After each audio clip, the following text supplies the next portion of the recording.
if you are receiving polling results from a Google Meet, you may want to sort that information alphabetically. So I'm going to show you how to do that.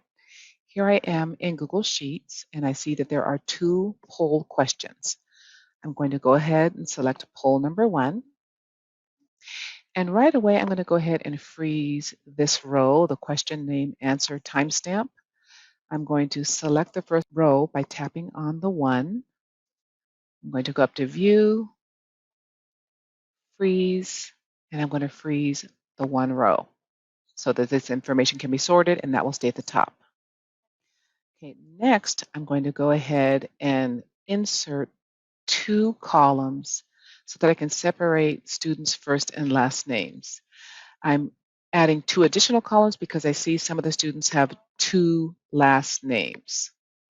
So I'm going to tap the B to select column B, and then I'm going to right-click and insert a column to the right.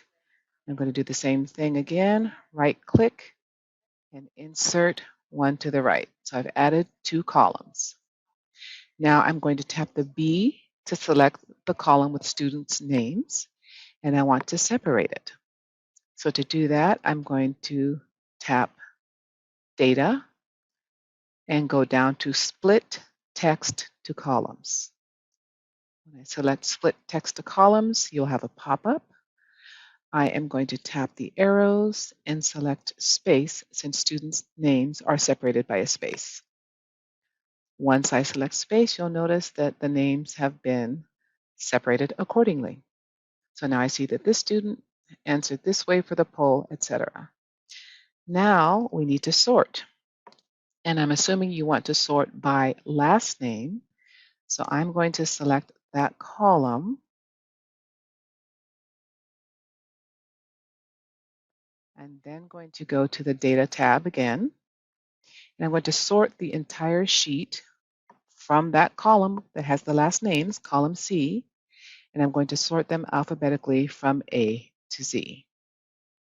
And now your entire spreadsheet has been sorted by student name and the results for their poll answers. Okay, you'll need to do the same in this tab as well.